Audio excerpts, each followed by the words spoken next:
सिद्धांत चतुर्वेदी और तृप्ति डिमरी की धड़क 2 फीट फिल्म समीक्षा, जाति, अपमान और सम्मान की एक मार्मिक प्रेम कहानी। अगर सैयारा ने अपने सुखद अंत के बावजूद लोगों को खूब रुलाया, तो यह रोमांटिक ड्रामा एक कदम आगे जा सकता है। फिल्म खत्म हो सकती है, लेकिन जाति की लड़ाई नहीं। नाम में क्या रखा है? कलाकार सिद्धांत चतुर्वेदी और तृप्ति डिमरी। निर्देशक शाजिया इकबाल। भाषा हिंदी। 2016 की मराठी फिल्म सैराट में उसकी ऐतिहासिक व्यावसायिक सफलता के अलावा भी बहुत कुछ था।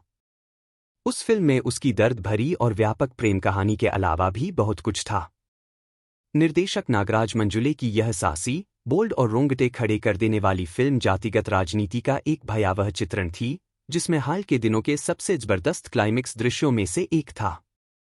जब धर्मा प्रोडक्शंस ने 2 साल बाद इस ब्लॉकबस्टर फिल्म का रीमेक धड़क के रूप में बनाया, तो दिखावटीपन ने फिल्म को 2 अलग अलग प्यार करने वालों की साधारण प्रेम कहानी से आगे बढ़ने ही नहीं दिया। फिर 2018 में आई तमिल फिल्म परियरुम पेरुमल, जो जुनून से एकजुट और राजनीति से बंटे 2 लोगों की कहानी है। बॉलीवुड के इस बड़े प्रोडक्शन हाउस की नज़र अब इस कहानी पर भी है। उन्होंने इसे वही शीर्षक दिया है और इसमें एक और अंक जोड़ दिया है।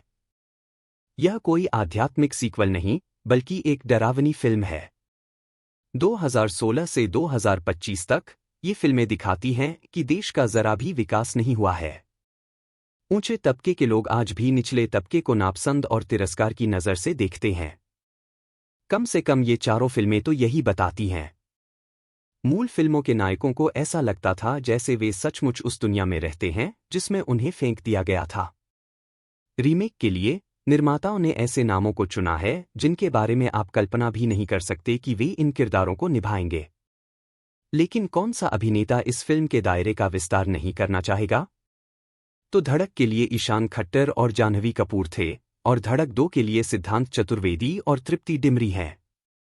चतुर्वेदी, जिन्होंने रोमांचक और उल्लेखनीय गली बॉय 2019 में एक ठोस छाप छोड़ी, व्यापक दर्शकों को लुभाने के अपने उचित प्रयास में अपनी तरलता का ट्रैक खो बैठे।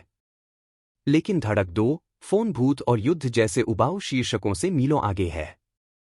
डिमरी के लिए यह विपरीत है। लैला मजनू, बुलबुल और काला की आत्मीयता और उत्साह एनिमल की कामुकता और चौंका देने वाली सफलता के आगे ग्रहण लग गया। लेकिन इस अभिनेत्री के लिए भी यह एक ऐसा प्रदर्शन है जो भूल भुलैया 3 और बैड न्यूज जितना कमजोर नहीं है। और फिर सर्वव्यापी और सशक्त सौरभ सचदेवा हैं। यह डराने वाला बैरिटोन हमेशा आने वाले खतरे की चेतावनी की तरह काम करता है। यह आदित्य ठाकरे की पहली फिल्म है जिन्होंने वासु का किरदार निभाया है, और उन्होंने अपने किरदार को बखूबी निभाया है। एक कॉमेडी कंटेंट क्रिएटर से लेकर इतने गंभीर किरदार तक, उन्होंने अपनी पहली ही फिल्म में अपनी क्षमता का सही प्रदर्शन किया है। उन पर नजर रखें। धड़क का मतलब है दिल की धड़कन, लेकिन एक बार जब आप दोनों फिल्में देख लेते हैं, तो आपको एहसास होता है कि इन कहानियों के लिए इससे ज्यादा विडंबनापूर्ण नाम और क्या हो सकता था, यह देखते हुए कि 2 अलग अलग लोगों के लिए प्यार की हवा में सांस लेना कितना मुश्किल होता है। इन 7 सालों में नाम और परिवेश भले ही बदल गए हों, लेकिन सार वही है। एक और बात जो बरकरार है, वह यह है कि सेंसर बोर्ड फिल्मों में केस पॉलिटिक्स और आरक्षण पर महत्वपूर्ण बातचीत को कैसे विकृत करता रहता है। बेतुकी डबिंग कहानी के प्रभाव को कमजोर कर देती है। लेकिन अनुभव सिन्हा की आर्टिकल 15 के बाद इतिहास के इस पहलू को छूने वाली कहानी देखना अच्छा है। और फ्रेंचाइजी की पहली फिल्म के उलट, धड़क 2 में हृदयस्पर्शी माहौल और हास्य का सही मिश्रण है। चतुर्वेदी द्वारा अभिनीत नीलेश अब तक की उनकी सबसे संवेदनशील फिल्म है। और अंतहीन आघात के बावजूद नीलेश पूरी तरह से दिल से जुड़े हैं।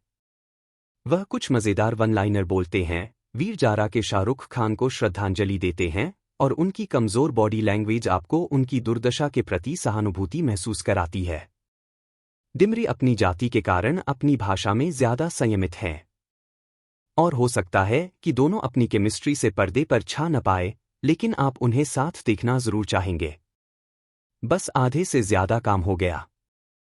नायक का आघात और कहानी की प्रकृति ऐसी है कि जैसे ही वह मुस्कुराता है, आपको पता चल जाता है कि उसे जल्द ही बहुत तकलीफ होने वाली है। और कुछ दृश्य एक गांठ पैदा करते हैं। नीलेश पर पेशाब किया जाता है, उस पर कीचड़ पानी फेंका जाता है, उसके पिता को सार्वजनिक रूप से अपमानित किया जाता है। उसके लिए तो आखिरकार लड़ाई खत्म हो जाती है, लेकिन हो सकता है कि दूसरों के लिए यह सच न हो। देश के अंधेरे पहलू पर रोशनी डालने के बावजूद धड़क 2 शायद हालात नहीं बदल पाए। कई बार यह अपनी क्षमता से ज्यादा चुभती भी है, क्योंकि इसकी पटकथा हॉरर और हास्य को एक साथ मिलाती है। और हाल ही में आई एक रोमांटिक ब्लॉकबस्टर की लहर को देखते हुए, जो इतनी मशहूर हो गई है कि उसे दोबारा याद दिलाना मुश्किल है, यह देखना दिलचस्प होगा कि इसे कैसा रिस्पॉन्स मिलता है। अगर सैयारा ने अपने सुखद अंत के बावजूद लोगों को खूब रुलाया था, तो यह रोमांटिक ड्रामा एक कदम आगे जा सकता है। फिल्म तो खत्म हो सकती है, लेकिन जाति की लड़ाई नहीं। नाम में क्या रखा है ना? रेटिंग 3/5 में से स्टार।